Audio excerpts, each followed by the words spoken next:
अस्सलाम वालेकुम जेमिनाइज़। मैं हारिस अज़मी प्रोफेशनल एस्ट्रोलॉजर आपकी खिदमत में हाज़िर हूँ इस हफ़्ते की एस्ट्रोलॉजिकल रिसर्चेज़ लेकर।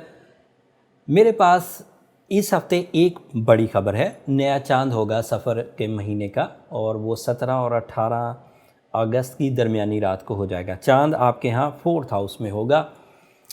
Astrologically and being a professional astrologer मैं इस इवेंट को बहुत पॉजिटिव मानता हूँ, लेकिन लोगों के अकायद थोड़े डिफरेंट हैं। लेकिन मैं उनको ये मशवरा ज़रूर दूंगा कि वो अपनी नॉलेज को बढ़ाएं। लोग ये मानते हैं कि सफ़र के महीने के आगाज़ से ही बलाएं उतरना शुरू हो जाती हैं। बहुत सारा तबका फ़िक्र ऐसा है जो इस महीने शादी से इनकार कर देता है, शादी नहीं करते, इवेंट्स नहीं रखते। कुछ लोगों का मानना ये है कि इस हफ़्ते नुकसानात और हादसात ज़्यादा होते हैं। मैं उनके बिलीव्स को छेड़ना नहीं चाहता, मैं उनसे कोई तसादुम नहीं चाहता। उन्होंने ज़ाहिर बात है, जब भी कोई बिलीव बनता है तो उसके पीछे उनकी कुछ एग्जाम्पल्स होंगी, कुछ तालीम होगी, कुछ कहीं से उन्होंने सुना होगा। बट आफ्टर माई रिसर्चेस मेरे बिलीव्स इसके बरअक्स हैं। मैं सफ़र के महीने को ख़राब, बलाओं वाला या मनहूस नहीं समझता हूँ, एज एस्ट्रोलॉजर भी, एज अ मुस्लिम भी। And this is my professional statement. Okay, आप अपने तौर पर अपनी रिसर्चेस कर लीजिए, जो भी आपके सोर्सेज हैं रिसर्चेस के। जब आपके पास नोइंग बढ़ जाएगी, मालूमात बढ़ जाएगी, तो आपके बिलीव्स में तभी चेंज आएगी। सो मेरा मशवरा यही है कि आप खुद रिसर्च करें। सफ़र के महीने में कोई प्रॉब्लम नहीं है, प्रोफेशनली भी मैं कह रहा हूँ और मेरी अपनी जो 17 साल एक्सपीरियंसेस हैं उसके एतबार से भी कह रहा हूँ। नया चांद क्योंकि आपके यहाँ 4th हाउस में होगा and new moon is always a booster toward your emotions. तो चौथे घर का मतलब ये है कि आपको सुख और सुकून की तलब बढ़ जाएगी, एंड होना भी चाहिए। आप अपने घर में अपने खाने पीने, अपनी ज़िंदगी में आसाइश हासिल करने, अपनी औलाद या अपनी फैमिली की आसाइश के लिए ज़्यादा कार फरमा हो जाएंगे, ज़्यादा एक्टिव हो जाएंगे, and that is a positive sign. इससे लाइफ स्टाइल अपग्रेड होगा।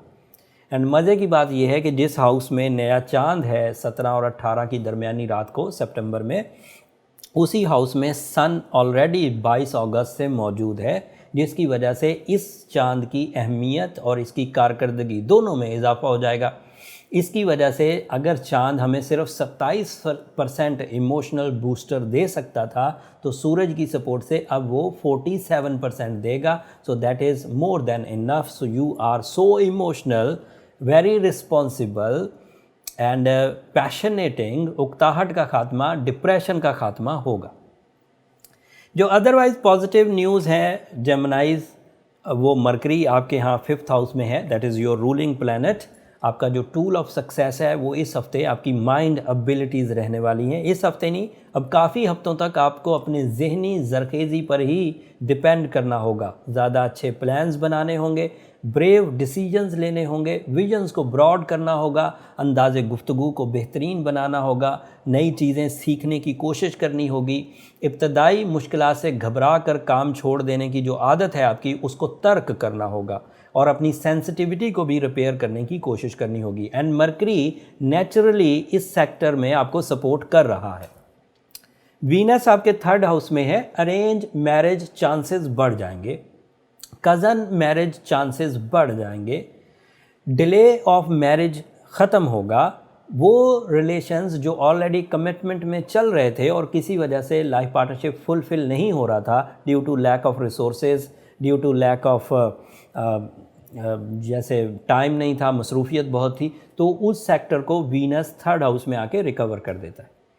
अगर आपके अकायद मुस्बत हैं, अगर आप सफ़र के महीने से नहीं डरते, तो फिर आपको इस हफ्ते से so on arrange marriage chances enhance होते हुए नज़र आएंगे। और अगर डरते हैं तो ये सपोर्ट आपको मिले होने के बावजूद आप कर कुछ नहीं पाएंगे। अलबत्ता एक थ्रेट आपके साथ है। जुपिटर चे जाए के 13 सितंबर से पॉजिटिव हो चुका है और वो काफ़ी हद तक आपके लॉसेस को, आपकी नेगेटिविटीज़ को, आपकी लिटिगेशन सेक्टर को रिपेयर कर रहा है। लेकिन सैटर्न भी आपके 8th हाउस में है, जो 29 सितंबर को डायरेक्ट हो जाएगा। एंड 8वें घर में सैटर्न का होना मुनासिब नहीं होता, एंड ये ढैये की एक किस्म भी है। मतलब ये वो 2.5 ईयर्स हैं जो तकरीबन 15 दिसंबर तक चलेंगे, जिसमें आपको लॉस फेस करना पड़ सकते हैं। बाकी जो प्लैनेटरी पोजीशन है, जिसमें सन 4th हाउस में ऑलरेडी बता चुका हूँ, मरकरी, वीनस, ये सब अच्छी फॉर्म में है। मार्स भी आपके 11th हाउस में नेगेटिव चल रहा है। आपको थोड़ी ज़रूरत पड़ेगी अपने इरादों को मजबूत करने के लिए। चाहे जाए कि आपका रूलिंग प्लैनेट आपको अच्छा खासा सपोर्ट कर रहा है, लेकिन एवरेज जेमिनाइज इससे एडवांटेजेस ले लेंगे, सेंसिटिव जेमिनाइज इसमें उलझ जाएंगे। अगर आपको डिसीजन लेने में मुश्किल होती हो, अगर आपके दिल में घबराहट और पल्पिटेशन फील होती हो, अगर आपको वक्त गुजर जाने के बाद आइडियाज़ सूझते हों, तो फिर आप सेंसिटिव जेमिनाइज में एग्जिस्ट करते हैं। वैसे ये बात चेक करने के लिए कि आप सेंसिटिव हैं या स्ट्रॉन्ग जेमिनाई हैं, उसके लिए आपको अपने बर्थ चार्ट की तरफ जाना चाहिए। उससे बाय बर्थ स्किल्स में आपके कौन से प्लैनेट डायरेक्ट थे, कौन से प्लैनेट रेट्रोग्रेड थे, जो एस्पेक्ट्स बन रहे थे, उसकी वजह से आपका जो लाइफ स्टाइल और आपका जो ब्रॉटअप है वो कैसा रहा, ये सब बर्थ चार्ट से पता चल जाता है। उससे ये भी फाइंड आउट हो जाता है कि आपका रेशो ऑफ सक्सेस कितना रहेगा और आपको किन शोबों में अपनी सलाहियतों का लोहा मनवाना चाहिए। उसके लिए नंबर ये नीचे चलते रहते हैं। जेमिनाइज आप इन पर रब्ता करके अपनी अपॉइंटमेंट ले सकते हैं, लेकिन वो फ्री फोरम नहीं है। मैं अक्सर ही इस बात को जिक्र कर चुका हूँ, होपफुली अब आप अंडरस्टैंड कर गए होंगे। ये इस हफ्ते की इन्फॉर्मेशन थी। जेमिनाइज, उम्मीद है कि आप अपनी सिचुएशन को सही सिमत में समझे होंगे। जहाँ नेचर की तरफ से पॉजिटिविटीज़ मिलती हैं, वहीं नेचर की तरफ से कुछ कमज़ोरियाँ भी मिलती हैं।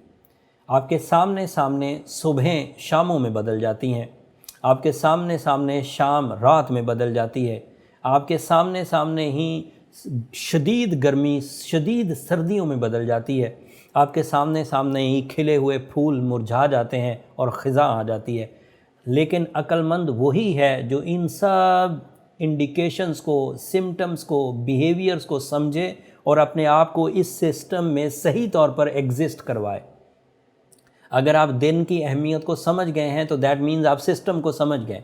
अगर आप रात को समझ गए हैं तो दैट मीन्स सिस्टम की एक नई रूल का आपको पता लग गया है। अगर आप अरूज को समझ गए हैं, अगर आप जवाल को समझ गए हैं, अगर आप रेट्रोग्रेशंस को समझ गए हैं, तो इट मीन्स कि आप सिस्टम को समझ रहे हैं। और जितना समझते जाएंगे आप उसकी ख़राबियों से उतना ही बचते चले जाएंगे और उसकी अच्छाइयों को उतना ही कैश करते जाएंगे। नॉलेज जिसके पास जिस चीज़ की भी हो वो उसे फ़ायदा देती है। नॉलेज को शरीयत में मोमन के खोए हुए मोती कहा गया, इल्म को खोए हुए मोती कहा गया और कहा जहाँ से मिले उसे ले लो। सो आप इस नेचुरल टाइम सिस्टम को समझिए। अगले कुछ महीने आपके लिए टाइम टेस्ट के तौर पर सामने आएंगे। अगर आप स्ट्रॉन्ग होंगे तो आप अपनी सलाहियतों से उन टाइम टेस्ट में से आराम से क्लियर करके निकल जाएंगे। अदरवाइज़ आपको कुछ इश्यूज़ सामने आ सकते हैं। टाइम आपको बहुत ज़्यादा सपोर्ट नहीं करेगा। जनरल रेमेडीज़ के तौर पर बीइंग अ जेमिनाइज, अगर एमरल्ड पहन लिया जाए तो वो बहुत प्रोडक्टिव होगा, आपको रिपेयर करेगा, आपको प्रोटेक्ट करेगा। बट अगर आप अपनी पर्सनल डायग्नोसिस का इरादा रखते हैं तो फिर अभी एमरल्ड बाय ना करिए जब तक कि आप अपनी पर्सनल डायग्नोसिस रिपोर्ट नहीं ले लेते। उसके बाद हो सकता है आपको कोई अलग से स्टोन प्रिस्क्राइब हो जाए, तो फिर आप उस स्टोन की तरफ जाइए।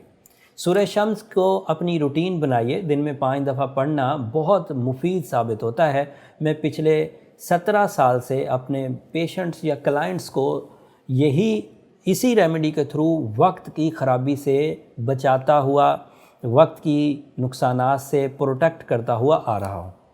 सूरह शम्स को अगर ज़ुबानी याद कर लिया हो तो फ़र्ज़ नमाज़ों में अलहम्द के साथ मिलाकर पढ़िए। वो आपके लिए एक नमाज में एक रकत में पढ़ने के लिए काफ़ी है और उसका रिज़ल्ट नफली इबादत से 70 टाइम्स एक्स्ट्रा हो जाता है। उम्मीद है आप इन बातों को समझेंगे। अगले हफ्ते सूरज अपना हाउस बदलेगा and sun is a important planet. वो आपकी ज़ात पे किस किस शोबों में असर करेगा वो अगली हफ्ते तफसील से बयान करूंगा। अगले हफ्ते तक के लिए इजाज़त दीजिए। जाते जाते मेरी 2 दरख्वास्तें जेमिनाइज़, अगर मेरी ये कोशिशें आपको अच्छी लगें, आपको वक्त के समझने में मदद मिली हो या आपको अपनी ज़िंदगी में कुछ फ़ैसले लेने में आसानी पैदा हुई हो तो हमें अपनी दुआओं में याद रखिएगा। आपकी दुआएँ हमारी इस दुनिया और आखिरत का सबसे कीमती सरमाया है। चैनल को भी ज़रूर सब्सक्राइब कर लीजिएगा। आपकी सब्सक्रिप्शन हमारी हौसला अफजाई की वजह बनती है। अगले हफ्ते तक के लिए इजाज़त, अल्लाह ने के बाद।